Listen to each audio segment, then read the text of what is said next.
Hey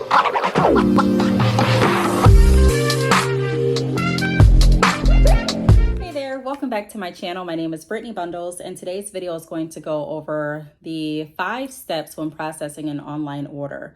I'm going to go over this video. I have been working with different entrepreneurs. Some entrepreneurs are just getting started. Some entrepreneurs have been in the business for years. Some have been in the business, paused their business, and are re-jumping into their business and finding out that some things are different with the industry that they're in, with marketing practices, strategies. And so I was like, you know what, instead of answering questions that maybe for businesses that have been in the business for years, I'm going to also talk to businesses that are just getting started as well. So that prompted me to make this video. I've hinted on some of these steps in other videos. I have over 1,000 videos here on this platform. So I've talked about a lot of different topics here, which is one of the reasons that you should stay subscribed and also check out my video playlist, because I have tons of information here for completely free right here on YouTube on this channel. So I want to encourage you all, before I get started with the video, to go over to my website, keepingupwithbrittney.com. I am going to launch a new service over there coming up in a few days. So I really encourage you all to go over there and see what I'm doing. I will have information on the website in about a day or two that's going to showcase what I'm offering. Right now, if you go over there, it's still showing you what I'm doing, so you can keep up with me. However, in a few days, I am going to be announcing what this new business service is, and I truly believe it's going to help a lot of people out there. So if you are interested in going over the five important steps, I'm not going to say the 5, because there could be other steps that people take, but I'm going to go over some pretty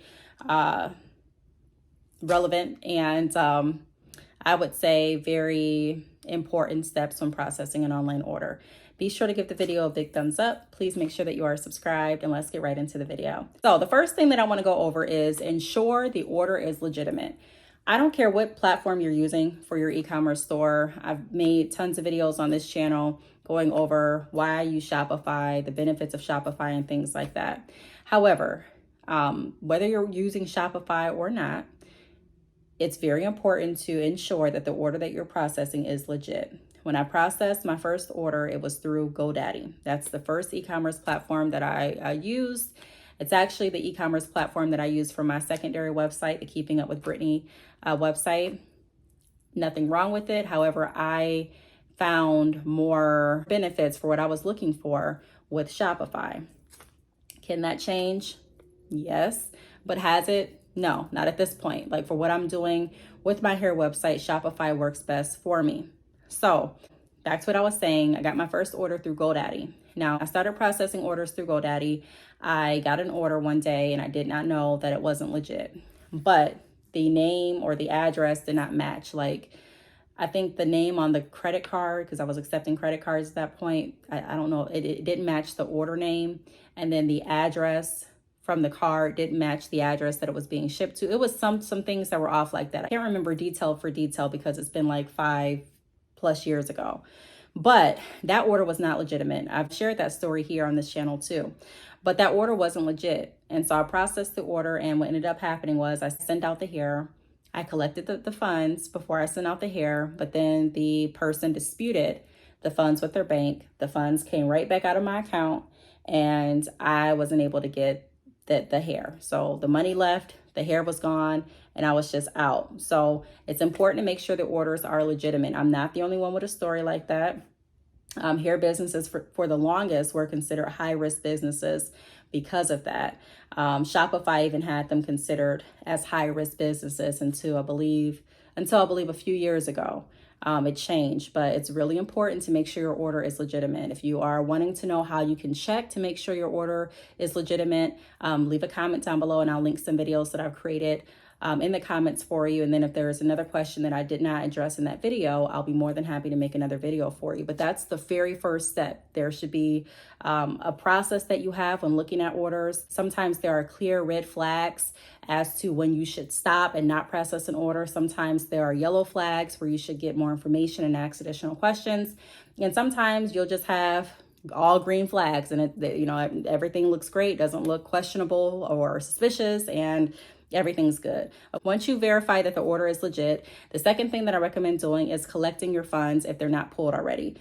You'll be amazed how many people have Shopify and they don't have the manual payment capture set up, or they don't have automatic payment capture set up. They have their manual payment capture set up. So they're processing the order, packaging up here, and not realizing that they didn't pull the funds. Or they're providing services and not realizing that they did not pull the funds. It's important, if you don't have automatic payment capture, which sometimes I have it on, sometimes I don't. If I don't have it on, then I'm making sure that I manually pull the funds before I go ahead and process the order. One of the reasons that I turned off my automatic payment capture is because when I was with Sezzle, there'd be people that would check out their wholesale orders using Sezzle, the buy now, pay later option. And I didn't offer buy now, pay later options for wholesale.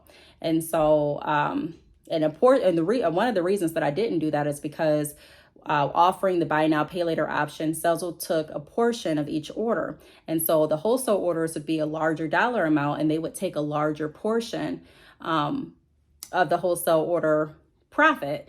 And because I'm already discounting the bundles because it's at a wholesale rate, it was cutting too much into the profit. So it wasn't really making sense as far as how much I was left with after I ended up accounting for the amount that I had to spend out for the products.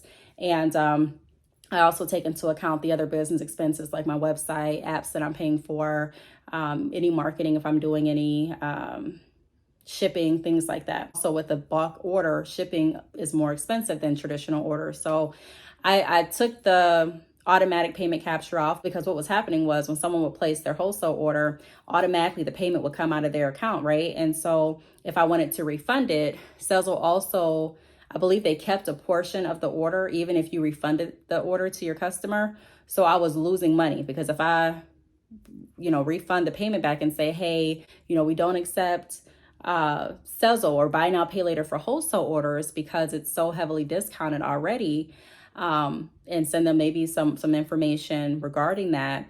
Once I send them the payment back, Sezzle still takes their cut. So I'm still owing Sezzle some money. And I thought about just telling the customer that, or putting something on the website. And I actually did, where my company wouldn't be responsible if you didn't, read the instructions on the website and you still decided to purchase through Sezzle. I wouldn't be responsible for the fee that Sezzle took for me. But then I'm like, you know what? I just wasn't feeling right with that.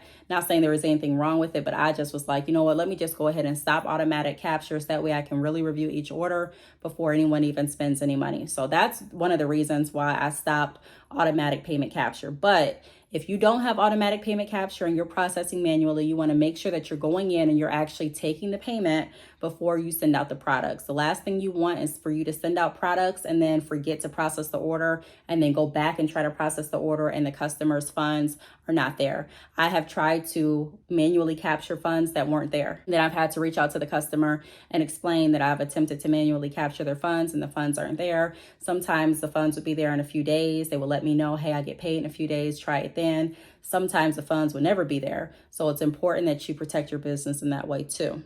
The next thing that you want to look at is to decide what batch or date you're sending the product or delivering the service. So like for me, there are certain days throughout the week that I send out my wholesale orders. Why? Because it takes more time and energy and also muscle power to send out the orders. So days that I have like my daughter with me in the morning, she's 9 months, I'm not doing wholesale orders that morning. Like I have to make arrangements to do my wholesale shipping. So throughout the week, I have my planner. It must be downstairs, so I was going to show you all, but I have my planner. If you've been watching my vlogs, you've seen my planner 1,000 times.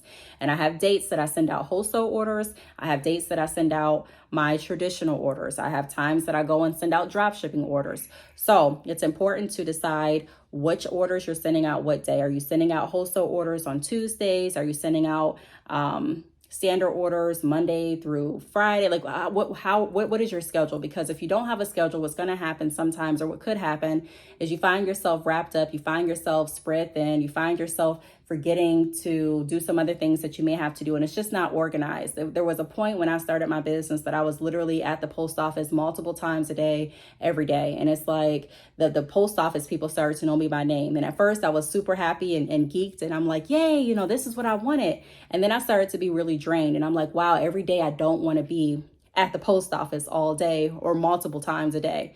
It sped up the process when I stopped having to go to the post office and write out the name and the shipping address. But I still do that with drop shipping orders. But with my traditional orders, I can typically just print out my labels, slap them on the packages, go and be gone with my day. But it's important to decide which date you're sending out what orders.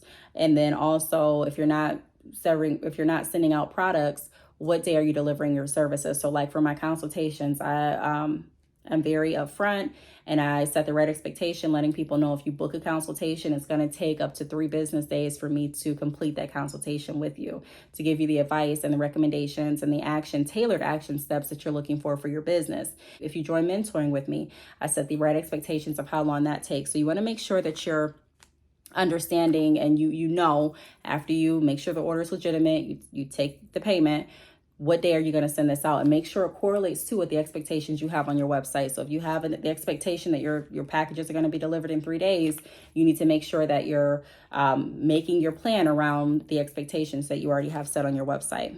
The next thing that I want to go over is check your inventory. Now, this probably, these are in no specific order because all these steps are important, but if they were in order, I would probably put this right above the decide which batch or date you're sending out, batch and date, you're sending out your packages or delivering your service. Check inventory. You want to prepare and package the order and or service through your vendor or drop shipping vendor. So if you're drop shipping, if you're doing the order as you go method, or what is that called? I'm drawing a blank right now, but there are people that drop ship and there are people that place the order as they get orders through their store, through their website. Pretty much the same concept. The only difference, or one of the biggest differences, is that with drop shipping, you actually have an agreement with a company that they're going to come through and send out your packages. When you're ordering as you go, you take the chance of that company saying, hey, we're sold out, or hey, we're closed, or they don't have that type of agreement with you. So you can order as long as you can. But again, I feel more comfortable having an agreement. So that's the biggest difference in security, in my opinion, when it comes to drop shipping. But yes, you can order as you go, or you can purchase inventory in bulk. But whatever you decide to do, you want to make sure that you have the inventory to send out as well. If you don't have the inventory, then you want to make sure that your shipping, your ordering dates, like the vendor shipping and delivering dates, everything adds up. So if you don't have if you don't have inventory, then you want to make sure that you do have inventory, especially if you have a shorter shipping time. If your shipping time is 1 to 2 business days, then it's going to be very imperative that you have all of that here in stock on hand, because if you don't, you're not setting the right expectation, and it's going to take more than 1 to 2 days for you to get here from your vendor, whether you're drop shipping, ordering as you go, which is the pre-order method. So it's important to have that here in stock, or set your shipping expectations to accommodate that. There are some times that I have sales, and sometimes I don't even have sales. It'll just be a busy season and people will order, and then I'm noticing that I have like 2 bundles of Brazilian body wave left, because I have different stashes for drop shipping and different stashes for my traditional orders as well. So it's important that I keep track of what my inventory is looking like, because if for my traditional orders, I have 2 more bundles of body wave left, and I know it's going to take X amount of days for me to get a new shipment from my vendor. I have to make sure that everything correlates so that no one is upset when they don't, or disappointed when they don't get the hair the day that I told them that they would. If I say my shipping time is 5 to 7 business days during sales, that's why, because I would rather be safe than sorry. Most of the time, I don't run out of stock, but there are some times that I do run very low. I'd rather be more safe than sorry and make sure that I have enough time to get another shipment in so that I can still deliver within the 5 to 7 business days that I have on the website, if that makes sense. The next thing that I want to go over is ship out your order and ensure delivery. So keep track of your tracking number. When I first started shipping here, one thing that I would try to do is keep track of my receipts. But because I had so much going on, there would be sometimes I would lose the receipts. And that would be so devastating because I'm like, man, like I don't have the tracking number. I thank God the receipts that I did not keep track of, the customer still got their hair. How do I know? Because I would send emails to follow up to ensure they got their hair, ask them how they like them and how they liked it and things like that. But when I started using Shopify, it made everything simple, you know, so much more simplistic because I went ahead and purchased the labels right through Shopify. And then once I took them to the post office, I could literally see when they were scanned in. I can see when they shipped out, and I can see when they were delivered. I can see all of that information through my Shopify store. So that made things a lot more seamless for me. So those are some tips. I went over, make sure that you are ensuring the order is legitimate. The last thing you want is to send out an order that's fraudulent and take a loss with your company. Also, collect the funds. The last thing that you want is to send out hair and then forget to collect the funds because you don't have automatic payment capture and you did not manually process the payment. And then you go back to process the payment and the funds aren't there. Another thing I went over was decide which batch. So decide if you're sending out your wholesale orders, your drop shipping orders, if you're doing drop shipping, your standard orders, like what day are you sending out your orders? Even if you don't do wholesale, standard orders and drop shipping, decide what day you're sending out your sale orders. Are you sending out all of the orders from the Mother's Day sale, for example, on Wednesday? Are you sending out the orders that happen after Mother's Day on the following Monday? Like make sure everything makes sense. Okay. When are you sending out which batch and on what day? Check your inventory. Make sure you have the inventory available. If you don't have the inventory, even if you have the inventory, I would stress making sure that you give yourself wiggle room. So even if you have the inventory, plan for what happens in the event that you possibly sell out. Even if you're thinking, I don't really get that many orders, I won't sell out. Just when you think you won't, a lot of times you will. And so if that happens, what will happen? How long will it take you to restock? If someone places an order, will you have to cancel that order? Are you still going to be able to fulfill the order? Like, you want to make sure that you have backup steps to ensure your business continues to run efficiently. And then ship out order and ensure delivery. Keep track of your shipping, track of your tracking numbers, keep track of who signed with their signature, who didn't. Keep track of all of that information in case customers ask you. And also, even if they don't ask, you should be sending that information to them anyway so that they can track their orders and so that you all have all of the same, so that you all have your receipts and your tracking information accessible. So I really hope that this video helped. If you have any additional questions, feel free to leave them down below. Thanks again for watching, and I will see you all in the next video. Bye.